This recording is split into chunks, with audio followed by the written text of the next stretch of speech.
wabarakatuh.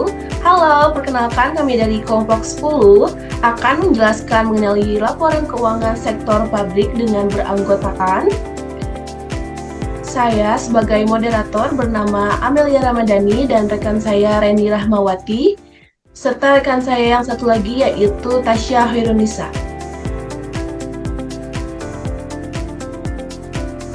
Baik, untuk penjelasan pertama akan dijelaskan oleh saya sendiri, yaitu mengenai tuntutan yang besar terhadap akuntabilitas publik berimplikasi pada manajemen publik untuk memberi informasi kepada publik. Salah satunya adalah informasi akuntansi yang berupa laporan keuangan.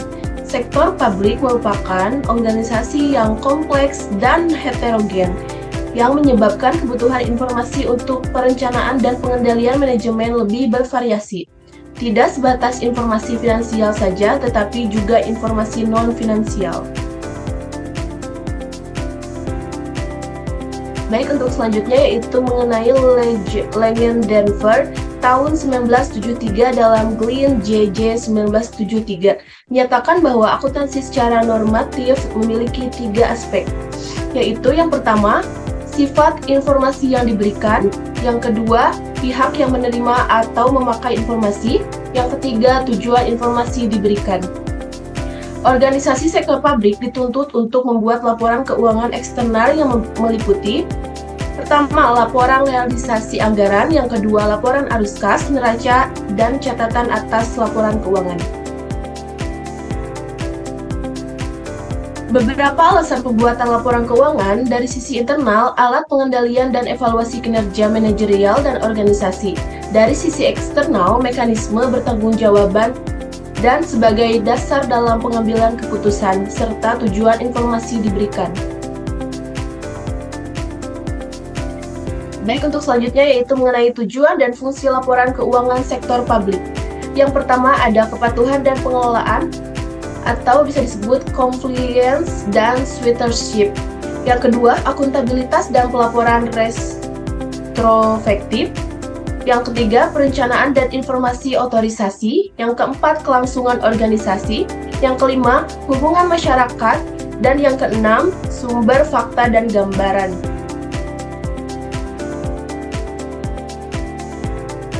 Bagi organisasi pemerintah, tujuan umum akuntansi dan laporan keuangan adalah 1. Memberikan informasi yang digunakan untuk pembuatan keputusan ekonomi, sosial, dan politik, serta bukti pertanggungjawaban atau disebut accountability dan pengelolaan atau disebut juga stewardship. Yang kedua, untuk memberikan informasi yang digunakan untuk mengevaluasi kinerja manajerial dan organisasional. Pemerintah berkewajiban memberi informasi keuangan yang akan digunakan untuk pengambilan keputusan.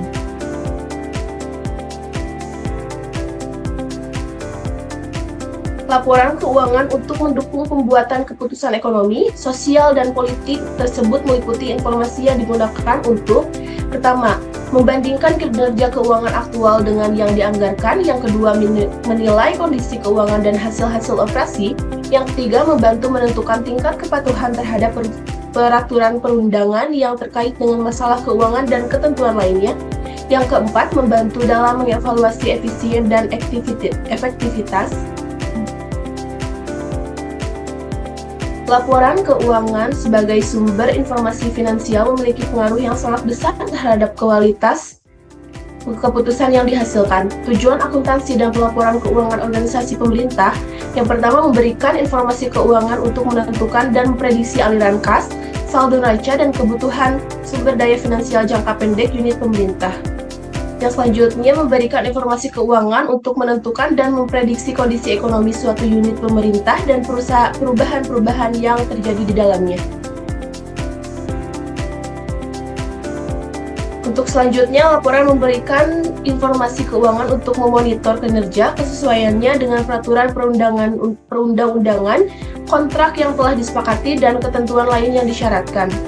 Kinerja manajerial dan organisasi, kinerja manajerial tidak dapat dinilai berdasarkan laba yang diperoleh, karena organisasi pemerintahan bukan entitas bisnis yang mencari laba. Pemerintah bertanggung jawab atas produksi dan distribusi barang dan jasa produk publik.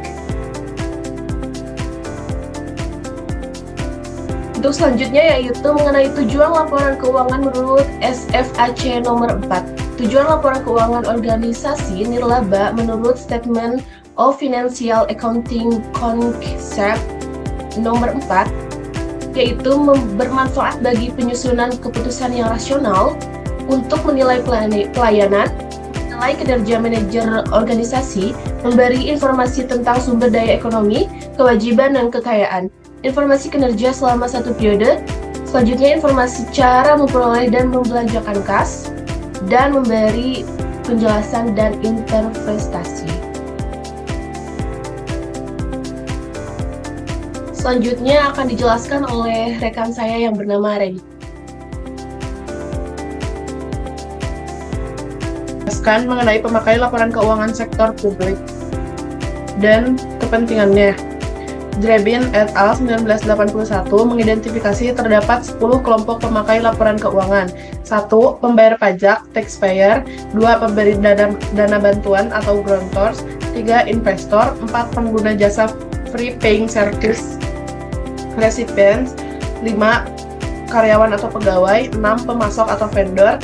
7. Dewan legislatif. 8.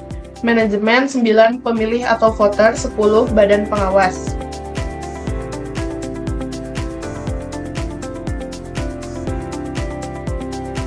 Next.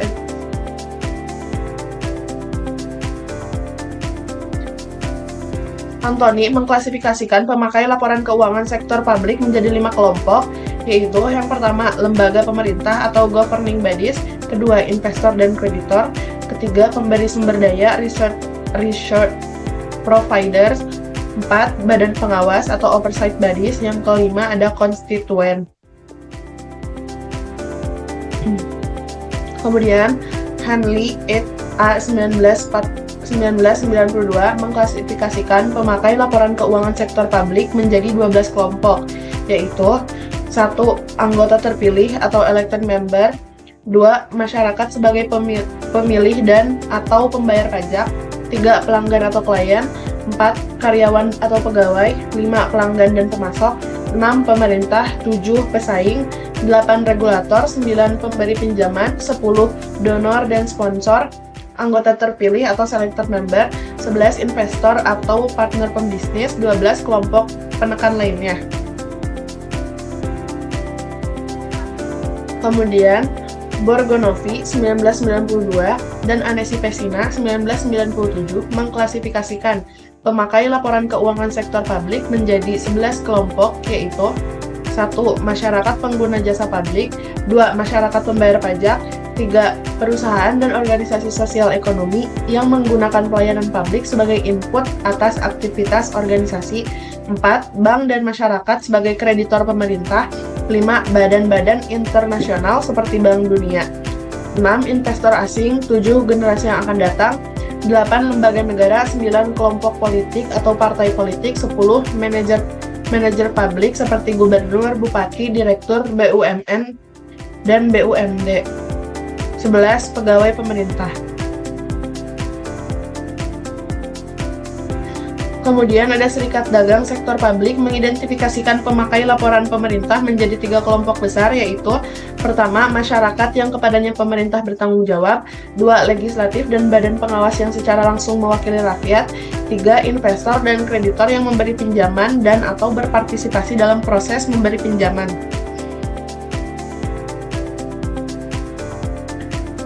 Kemudian ada hak dan kebutuhan pemakai laporan keuangan.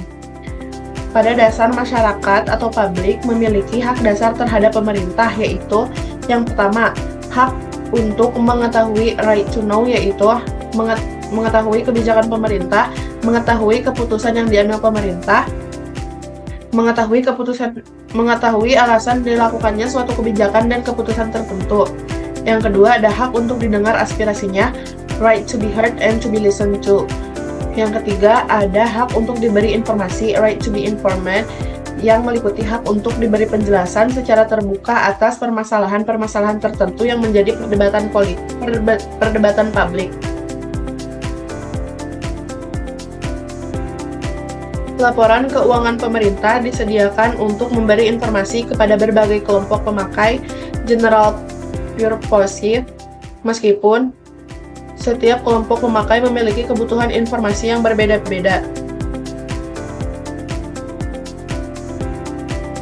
Selanjutnya ada kebutuhan informasi pemakai laporan keuangan pemerintah. Yang pertama, ada masyarakat pengguna pelayanan publik membutuhkan informasi atas biaya, harga, dan kualitas pelayanan yang diberikan. Yang kedua, ada masyarakat pembayar pajak dan pemberi bantuan ingin mengetahui keberadaan dan penggunaan dana yang telah diberikan. Yang ketiga, ada kreditor dan investor membutuhkan informasi untuk menghitung tingkat risiko, likuiditas, dan solvabilitas. Yang keempat, ada parlemen dan kelompok politik memerlukan informasi keuangan untuk melakukan fungsi pengawasan, mencegah terjadinya laporan yang biasa atas kondisi keuangan pemerintah, dan penyelewengan keuangan negara. Yang kelima, ada manajer publik membutuhkan informasi akuntansi sebagai komponen sistem informasi manajemen untuk membantu perencanaan dan pengendalian organisasi, pengukuran kinerja, dan membandingkan kinerja organisasi antar kurun waktu dan dengan organisasi lain yang sejenis. Yang keenam, ada pegawai yang membutuhkan informasi atas gaji dan manajemen kompensasi. Oke, Yang akan dijelaskan oleh rekan Rasi. mungkin selanjutnya ada perbandingan laporan keuangan pemerintah dengan sektor swasta. Nah, perbedaannya yaitu dari laporan Departemen Pemerintah ada fokus finansial dan politik, sedangkan sektor swasta yaitu fokus finansial saja. Dan ada pula kinerja diukur secara finansial dan non-finansial oleh Departemen Pemerintah, dan sebagai besar kinerja diukur secara finansial oleh sektor swasta. Selanjutnya ada pertanggungjawaban KPD Parlemen dan Misi Luas, dan sektor swasta yaitu pertanggungjawaban KPD pemegang saham dan direktur. Selanjutnya pada sektor swasta berfokus pada bagian organisasi, dan sektor swasta yaitu berfokus pada organisasi secara keseluruhan. Sektor pemerintah yaitu melihat ke masa depan secara detail, sedangkan sektor swasta tidak dapat melihat masa depan secara detail. Dan aturan pelaporan ditentukan oleh Departemen Keuangan oleh sektor publik, dan aturan pelaporan ditentukan oleh Undang-Undang Standar Akuntansi Pasar Modal dan Praktik Akuntansi oleh sektor swasta. Dan juga laporan diperiksa oleh Treasury oleh sektor publik, dan laporan keuangan diperiksa oleh auditor independen oleh sektor swasta. Adapun cash accounting dan accrual accounting persamaannya yaitu dokumen-dokumen sumber yaitu berperan sebagai hubungan masyarakat atau public relation. Selanjutnya ada laporan keuangan pemerintah yang buruk dapat menimbulkan implikasi negatif, antara lain yaitu menurunkan kepercayaan masyarakat kepada pengelola dana publik atau pemerintah. Yang kedua, ada investor akan takut menanamkan modalnya karena laporan keuangan tidak dapat diprediksi yang berakibat meningkatnya resiko investasi. Yang ketiga, pemberi donor akan mengurangi atau menghentikan bantuannya. Yang keempat, ada kualitas keputusan menjadi buruk. Laporan keuangan tidak dapat mencerminkan kinerja. Selanjutnya ada luas pengungkapan disclosure yang diperlukan. Pemerintah diharapkan dapat memberikan informasi tambahan untuk hal-hal sebagai berikut, yaitu fokus pengukuran dan dasar akuntansi yang digunakan untuk pembuatan laporan, kebijakan menghapuskan atau menghentikan aktivitas internal unit kerja pada laporan aktivitas, kebijakan kapitalisasi aktiva dan menaksir umur ekonomi aktiva tersebut untuk menentukan biaya depresiasinya, deskripsi mengenai transaksi yang masuk dalam penerimaan program dan kebijakan untuk mengalokasikan biaya-biaya tidak langsung kepada suatu fungsi atau unit kerja dalam laporan aktivitas. Selanjutnya ada kebijakan pemerintah dalam menentukan pendapatan operasi dan non-operasi. Dan yang terakhir adalah pemerintah harus mengungkapkan secara detail atau lengkap dalam catatan laporan keuangan mengenai aset, kewajiban, dan ekuitas. Berikut bisa dilihat adapun siklus akuntansi dalam keuangan sektor publik. Selanjutnya ada bukti transaksi. Contoh dari buktinya yaitu kas, yaitu surat tanda setoran atau STS, surat perintah membayar atau SPM, dan piutang yaitu daftar piutang, persediaan BA atau penerimaan barang, daftar persediaan, aktiva tetap yaitu BA, penerimaan investasi, daftar aktiva, hutang yaitu surat perjanjian akad kredit, dokumen penarikan pinjaman, pendapatan yaitu surat tanda store atau STS, dan daftar pembukuan administratif. Belanja yaitu surat perintah membayar atau SPM, dan daftar pembukuan administratif. Selanjutnya ada laporan keuangan sektor publik dan elemennya. Laporan keuangan merupakan hasil dari proses akuntansi yang berisi informasi keuangan. Informasi keuangan yang terdapat dalam laporan keuangan tersebut digunakan oleh pihak-pihak yang berkepentingan, baik pihak internal maupun pihak eksternal. Yang pertama itu ada laporan arus kas. Laporan arus kas adalah salah satu bentuk laporan keuangan yang menyajikan informasi kas sehubung dengan kegiatan operasional, investasi, pembiayaan, dan transaksi anggaran yang menggambarkan saldo awal, penerimaan, pengeluaran, dan saldo akhir kas pemerintah pusat atau daerah selama periode tertentu. Yang kedua ada catatan atas laporan keuangan. Catatan atas laporan keuangan meliputi penjelasan naratif atau rincian dari angka yang tertera dalam laporan realisasi anggaran, neraca, dan laporan arus kas. Selanjutnya ada laporan kinerja keuangan, yaitu laporan realisasi pendapatan dan belanja yang disusun berdasarkan basis akrual. Dalam laporan tersebut disajikan informasi mengenai pendapatan operasional, belanja berdasarkan klarifikasi fungsional dan ekonomi, dan surplus. Selanjutnya ada laporan perubahan ekuitas, yaitu laporan yang menunjukkan kenaikan atau penurunan ekuitas tahun pelaporan dibandingkan dengan tahun sebelumnya. Mungkin penjelasan dari kelompok kami sudah selesai. Selanjutnya ada kesimpulan. Kesimpulannya yaitu laporan keuangan sektor publik merupakan dokumen penting yang menyajikan informasi keuangan entitas publik seperti pemerintahan pusat, daerah, kementerian, lembaga pemerintah, dan BUMN. Laporan ini bertujuan memberikan gambaran menyeluruh tentang posisi keuangan, kinerja, dan arus kas entitas publik sehingga mendukung transparansi, akuntabilitas, dan pengelolaan sumber daya publik yang efektif. Secara keseluruhan, laporan keuangan sektor publik adalah alat vital untuk membangun tata kelola keuangan yang baik, mendukung keberlanjutan ekonomi, dan memastikan penggunaan sumber daya publik yang efisien dan bertanggung jawab. Baik, mungkin hanya itu saja dari kelompok kami. Terima kasih banyak. Wabillahi taufiq wal hidayah. Wassalamualaikum warahmatullahi wabarakatuh.